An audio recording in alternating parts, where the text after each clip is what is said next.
Hello दोस्तों, नमस्कार। मैं आप लोगों का हार्दिक अभिनंदन करता हूं। चलिए शुरू करते हैं। तो सबसे पहले अभी बजट आने वाला है और बजट के लिए कुछ-कुछ एजेंसियां जो जैसा रिपोर्ट अभी दे रही है, तो उस पे एक बार दो बार थोड़ा हम लोग भी चर्चा कर लें, ठीक है? तो ज़्यादा अच्छा है और देखना है कि सरकार क्या किस एजेंसी का कैसा मानती है। तो इस पे हम लोग भी थोड़ा चर्चा कर लेते हैं, तो जिससे क्या है कि जो बेनिफिट होगा वो हमारे सामने निकल के आएगा और फिर हम उससे अपना व्यू आगे का कर सकते हैं। तो देखिए, पहला बात तो ये चीज़ तो समझ लीजिए कि रूरल कंजम्पशन तो ठीक है। भाई साहब, आपने इतना पैसा बाँट दिया कि रूरल कंजम्पशन तो ठीक है। फ्री राशन बाँट दिया, रूरल कंजम्पशन तो ठीक है। अभी खेती वगैरह भी देख रहे हैं तो तकरीबन सब जगह सही है, मानसून वगैरह सब सही है, फसल वगैरह सब जगह क्रॉप वगैरह अच्छा हुआ है। तो रूरल कंजम्पशन तो बहुत बढ़िया है। हाँ, अब आती है बात दूसरा कंजम्पशन। 2 कंजम्पशन होता है, एक रूरल और एक अर्बन। एक मतलब होता है गाँव का कंजम्पशन और एक होता है शहरी कंजम्पशन। गाँव का कंजम्पशन में आप देख सकते हैं कि जिसमें आप ज्यादातर ट्रैक्टर वगैरह M&M वगैरह ठीक ठाक परफॉर्म कर रही है। टू व्हीलर में जो गाँव में ज्यादा मतलब गाड़ी का ज्यादा बिक्री होता है वो गाड़ियां अभी ठीक कर रही है। लेकिन अर्बन कंजम्पशन बुरी तरह से टूटा हुआ है, बुरी तरह से परेशान है, ठीक है? और खासकर सरकार जो शहरी मिडिल क्लास है वो तो भाई साहब त्राईमाम के क्षेत्र में है। तो अभी देखना है कि सरकार क्या कर सकती है। तो अभी सूत्रों के हवाले ये सामने आ रहा है, जिस तरह इंडिया टुडे में भी अभी जो निकल के सामने आया है कि साल में 15 लाख कमाई करने वाले लोगों को भारी छूट देने का प्रस्ताव रख सकती है सरकार। तो आप बोलिएगा अच्छा 15 लाख, हाँ भाई 15 लाख जो है वो मतलब छूट देने का प्रस्ताव रख सकती है। ये देखिए, ऐसा है क्या छूट दीजिएगा भाई? आप अर्बन जो शहरी लोग हैं उनको छूट मिलेगा तो उनके पास जो पैसा रहेगा तभी तो वो खर्चा करेंगे। आप ही बताइए ना, आप पहले से अपना खर्चा अभी कंट्रोल किए हैं कि नहीं किए? भाई करना पड़ेगा ना, जीवन जिंदगी जीना है तो करना पड़ेगा। तो थोड़ा सा तो आप भी अपने में मतलब कम किए हैं। क्यों? क्योंकि टैक्स देना है, फलाना देना है, ढिकाना देना है, तो 75 चीज तो यही है। तो ऐसा कुछ मतलब उम्मीद है कि सरकार इस बार कर सकती है और ये अभी मांग भी है, क्योंकि अगर ऐसा नहीं करती है तो बहुत मुश्किल हो जाएगा। बिल्कुल जो मतलब बोलते नहीं खींचातानी वाला हाल हो गया। आप इस चीज को समझ रहे होंगे, खासकर जो शहरी क्षेत्र में रहने वाले जो हमारे नागरिक हैं, जो हमारे मिडिल क्लास चाहे लोअर मिडिल क्लास लोग हैं, उनकी हालत जो है ना भाई साहब बहुत बुरी है। वहां ना नमक से लेके चीनी से लेके एक सब्जी का मिर्चा तक भी ना, लहसुन तक भी हम लोग को बाजार से खरीद के लाना पड़ता है। तो हर जगह और जो स्थिति अभी चल रही है, अगर बाजार से भी हम खरीदते हैं तो जीएसटी वगैरह तो आप तो लेते ही लेते हो, तो कहीं ना कहीं बेनिफिट तो होता ही होता है ना। तो इसलिए सरकार को मतलब जो इंडिया टुडे का जो है वो गलत नहीं है। मैं तो इसके पक्ष में हूं कि कम से कम 15 लाख आय तक नौकरी पेशा वालों को इनकम टैक्स में छूट मिलनी चाहिए। और इसमें जो बेसिक जो एजम्पशन था 3 लाख तक कोई टैक्स नहीं देना पड़ता है। तो 3 लाख से कम 4 लाख तो कर ही सकते हैं और इस तरह का मतलब ऐसा प्रस्ताव बताया गया है। जैसा कि आप जानते हैं, यही लिख देते हैं, हाँ कहाँ जाना है। जैसा कि आप जानते हैं कि 4 लाख 5% जो टैक्स लगता है वो 4 लाख से 7 लाख के बीच में जो होते हैं शामिल हो जाते हैं ना। तो इसको मतलब जो है ना ये चीज हो जाते हैं। तो कम से कम इसको जो बढ़ा के 14 लाख तक कर दिया जाए, जिससे क्या है कि जो शहरी नौकरी पेशा वाले लोग हैं ना उनको काफी फायदा मिले, ठीक है? आपको हम ये नहीं कहते हैं कि आप 0 कर दो, लेकिन 15 लाख जो स्लैब है इसको बढ़ा दो। आप ही बताओ ना सर, उतना पुराना स्लैब लेके चल रहे हो, आखिर कब चेंज करोगे? मैं तो बोलता हूँ, मेरा तो नर्म निवेदन है, विनती है कि निर्मला सीतारमण मैडम से और जो सरकार है, वर्तमान सरकार है, कि भाई आप तो वो तो बढ़ा ही नहीं रहे हैं।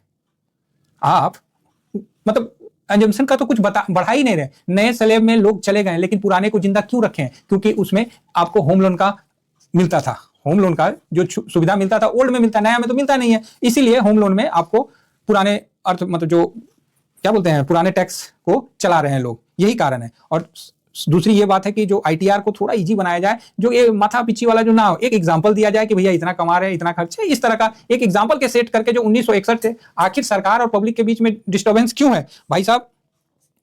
जो डिस्टर्बेंस है ना उसके बीच में कई लाख करोड़ मतलब तकरीबन 10 लाख करोड़ जो है आईटीआर का, ये इनकम टैक्स वालों का विवादित हो गया। लोग सुप्रीम कोर्ट तक जाते हैं, फिर सुप्रीम कोर्ट बताएगा, फिर आप चेंज करिएगा। अब इसमें कुछ कमी भी हो जाता है, कुछ बेसी भी हो जाता है। मैं ये नहीं कहता हूं कि आप हर चीज परफेक्ट करते हो, लेकिन इतना तो है, सुप्रीम कोर्ट तक जाने की नौबत क्यों आ रही है? आप ही बताइए, आखिर 10 लाख करोड़ जो है आपका पैसा फंसा हुआ है, तो इसका क्या कारण है? इसका यही कारण है। और ऐसे भी आप अगर नए टैक्स स्लैब में लोग तकरीबन आ चुके हैं, लेकिन अभी भी ओपीएस मतलब ओल्ड टैक्स को जिंदा रखा है सिर्फ हाउस लोन के कारण। आखिर आप ही बताइए, जो पहले एक मतलब जो एक साल में 5 गुना के आसपास टैक्स आपका बढ़ गया है, जीएसटी आपका बढ़ गया है, ठीक है?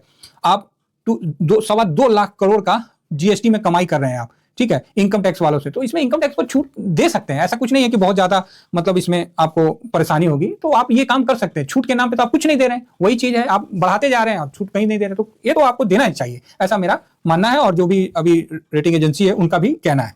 जैसे कि पहले का स्लैब में आप देख रहे हैं जो अभी आपका चल रहा है 3 लाख से 6 लाख तक। देखिए, मैं टैक्स से दूर ही ज्यादा रहता हूं क्योंकि ये काफी पेचीदा विषय हो जाता है।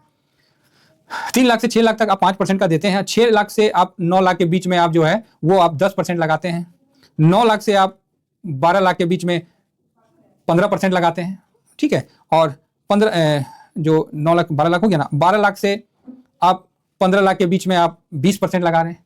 और 15 लाख से एबव का आप 30% ले लें। ये क्या मतलब अभी के टाइम में साहब, ये एक तरह से टैक्स का तो मजाक नहीं है तो क्या है। आखिर कुछ पैसा आप शहरी लोगों के लिए छोड़िएगा, वो तो ऑलरेडी सब कुछ खरीद ही रहे हैं, तो उधर से तो जीएसटी आ ही रहा है, 2-2.25 लाख करोड़ का आप जीएसटी ले ही रहे हैं, फिर आपको यहाँ पर ही जो 15 लाख का है, तो इसमें करने में ज्यादा कुछ नहीं है। लेकिन मेरा ऐसा मानना है कि सरकार इतना जल्दी तो नहीं करेगी, अगर कर देती है तो भाई बहुत अच्छी बात है, लेकिन इतना जल्दी तो सरकार मानेगी नहीं, ठीक है। फिर भी हम लोग का काम है कि जो अभी रेटिंग एजेंसियां जो दिखा रही है, कर रही है, तो मतलब सही है कि 15 लाख तक साहब एजम्पशन मतलब कुछ बढ़ाना चाहिए, 3 से 4 करिए और 15 लाख तक 1-5% का रखिए, तो उससे क्या है कि काफी मतलब लोगों के पास थोड़ा पैसा बचेगा, लोग खर्चा कर पाएंगे। अदरवाइज लोग के पास पैसा ही नहीं बच रहा तो खर्चा क्या करेंगे।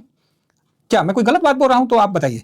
और इंडिया टुडे के रिपोर्ट से काफी मतलब सूत्रों से हवाले से जानकारी मिली है कि 13 से 14 लाख राहत देने की अगर सोची जा रही है तो कोई गलत नहीं है, ठीक है। 13 से 14 लाख तक आप राहत अगर देते हैं तो इससे क्या है कि बहुत बड़ा तबदा जो नौकरी पेशा का है वो इसके अंदर आ जाएगा, और इससे क्या है कि गाड़ी की पटरी जो है ना बहुत अच्छा से चलेगी, समझे, बहुत अच्छा से इस पटरी को आगे बढ़ाने में मतलब बढ़िया रहेगा।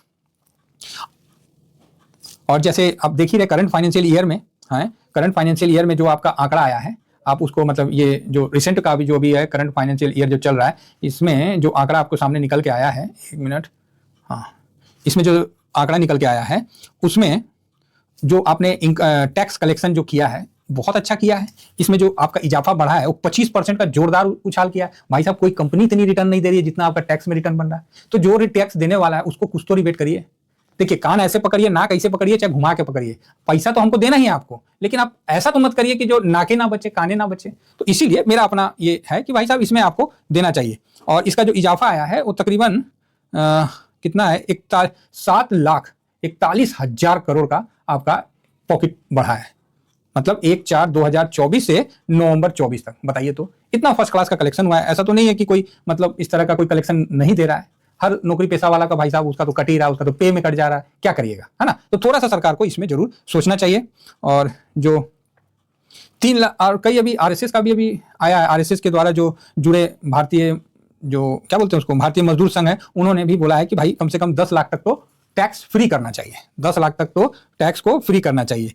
और जो एग्जेम्पशन का है उसको कम से कम 3 से 5 लाख के रेशियो में लाना चाहिए। ये मतलब जो चल रहा है वो बहुत अच्छा चल रहा है, ठीक है। और टैक्स का जो मतलब ये आईटीआर का मतलब ही पता है, माथा पीछे हो जाता है। ओहो, और ये देवी जी थोड़ा सुन लीजिए, हम लोग का भी गरीब आदमी लोगों का है, ये जो आईटीआर 1961 लेके घूम रहे ना, अरे बहुत इसमें बवाल रहता है। थोड़ा सा कुछ तो करिए मैडम, हम लोग उतना नहीं जानकार हैं, आप ही जानकार हैं, तो थोड़ा सा हम लोग को रियायत दीजिए और विथ एग्जाम्पल दीजिए, समझे। जानते हैं फाइनेंस में ना बहुत कुछ हाइड रहता है, वो हाइड चीज को मत करिए, अपने ही मतलब लोगों को यूज मत करिए। हम ये नहीं कह रहे कि सब समझदार हैं, मानते हैं कि आपका पैसा फंसा हुआ है, कहीं केस कर दिया, हम लोग क्या केस करेंगे, हैं, कौन आदमी केस करने जाएगा एक नौकरी पेशा सरकार से कि हम नहीं देंगे टैक्स टूक्स। तो इसीलिए जो ये हिडन जो आपका रह जाता है ना, उसको आप विथ एग्जाम्पल, जो भी टैक्स का आप बनाइए, जो भी स्लैब बनाइए, विथ एग्जाम्पल दीजिए और जस्टिफिकेशन के साथ दीजिए, जिससे एक आम आदमी समझ पाए। ऐसा इसको खिचड़ी बना देते हैं बीरबल का कि भाई, तो नहीं होगा ना पॉसिबल। आप ही देखिए ना, आज का डेट में सब ऑनलाइन हो गया है, यूथ ऑनलाइन है, तो हम आईटीआर भर रहे हैं। अब इतना ज्यादा आप ही देखिए, किसी भी प्लेटफॉर्म में शेयर मार्केट में अगर अकाउंट खोलना है, चाहे ग्रो हो, जीरोधा हो, अप स्टॉक हो, फाइजर, बस कहीं भी फायर्स हो, कहीं भी आपको अकाउंट खोलना है, विदिन 2-4 घंटे में काम हो जाता है। बहुत बढ़िया अकाउंट सब खुल जाता है, इतना फास्ट उधर है। और आपका आईटीआर ऐसा क्या हो गया है जो इसमें मतलब वो चीज नहीं हो पा रहा है, लोगों को इतनी परेशानी हो रही है। तो मेरा तो यही कहना है कि बाकी जो करना है नहीं करना है वो तो इन्हें ही करना है। साथ में अभी नेक्स्ट तीसरा जो है छूट, उसमें आपको हेल्थ केयर में भी दे सकती है मैडम जी। अब देंगी तो देंगी, ना देगी तो इनकी मर्जी है। जो अब बताइए जिस तरह से लोग इंश्योरेंस करवा रहे हैं 60 साल से कम है, उसमें 25% का है, सॉरी 25,000 का छूट। ओ भाई 25,000 का मैडम जी कहाँ है? 60 से एबव है तो 50,000 का। ये किस युग की बात कर रहे हैं? आज जाइएगा ना तो आपको एहसास हो जाएगा। अब आप बोलिएगा सर हमने तो आयुष्मान कार्ड दे दिया, फलाना दे दिया, ठीक है, आपने बहुत अच्छा काम किया है, बहुत ही अच्छा काम किया है, लेकिन थोड़ा सा ग्राउंड लेवल में ना खर्चा बहुत है, समझिए बात को। और जो खर्चा हम करते हैं ना उसका भी आप जीएसटी तो ले ही लेते हैं, तो कहीं ना कहीं आपको टैक्स में छोड़ने में क्या दिक्कत है? हैं? कोई परेशानी तो है नहीं। मेरा तो आपसे नर्म निवेदन है, बड़ा निवेदन है कि आप कम से कम इस चीज को मान जानिए। अब आइए चौथा पॉइंट में देखते हैं, 8वां वेतन। भाई जो कर्मचारी काम कर रहा है कोई गुनाह कर रहा है क्या? उनको वेतन 10 साल में बढ़ता है तो आप क्यों नहीं उनको 8वां वेतन देना चाह रहे हैं? तो इसके लिए तो पिछले अभी राज्यसभा में वित्त मंत्रालय तो क्लियर ही बोला था कि 8वां वेतन का कोई भी हमारा इरादा नहीं है, फलाना नहीं। मैडम आप अपना पेंशन बढ़ा लेते हैं, सब कुछ कर लेते हैं, मतलब नौकरी पेशा आदमी का क्या चाहते हैं? एकदम गर्दनें धर लें। अरे 10 साल में करते हैं, क्यों किया जा रहा है? ये जो चला आ रहा है ऐसी तो नहीं चला आ रहा है, कोई तो कारण होगा ना। आप महंगाई भत्ता देते हैं तो उसको आप बेसिक में मर्ज करिएगा, तभी तो जब दोबारा आप दीजिएगा तो उसका थोड़ा सा महंगाई भत्ता का असर होगा। अब कोई मान लीजिए 2000 से कोई 3000 बेसिक रहेगा, अब उसमें आप 50% महंगाई भत्ता दे दीजिएगा तो क्या हो जाएगा? तो आज के समय में कम से कम उसका बेसिक 1 लाख रहेगा, तभी तो उसको थोड़ा सा बेनिफिट होगा महंगाई भत्ता का। तो बेसिक बढ़ाइएगा नहीं, ये तो बहुत गलत है। तो इसमें मैं तो चाहता हूं देवी जी से कि नर्म निवेदन है कि इसमें भी विशेष ध्यान दिया जाए, और जो लोगों का 8वां वेतन आयोग है उसको भी बिल्कुल पारित करना चाहिए। अब उसमें सरकार पे कितना लोड बनता है नहीं बनता है, मैडम आप लोग तो, आपके पास तो टीम है, गठित है, तो कम से कम उसको थोड़ा सा उस हिसाब से करिए। हमारा तो यही अनुरोध है, और हमारा ही नहीं, कई संस्थाएं उनको लिख के दी है। इवेंट पेंशन जो है, ट्रेड यूनियन जो है पेंशन वाले, उन्होंने तो लिख के भी दिया है कि जो ईपीएफओ है उसमें कम से कम, देखिए हम तो मैडम को सामने रख के बोल रहे हैं है ना, सुन लीजिए कम से कम हमारा बात, हम लोग का गरीब आदमी लोग का बात सुन लीजिए मैडम जी, कुछ तो करिए। तो जैसे ईपीएफओ के तहत जो मिलने वाली पेंशन है वो क्या मिलता है आपको पता है? मैं एनपीएस में आया हूं, मुझे पता है क्या पेंशन का अभी तक कुछ नहीं मिल रहा है। ठीक है, कुछ नहीं मिल रहा, बहुत मिलेगा तो 10,000 मिलेगा, 10,000 में क्या खर्चा चलेगा साहब?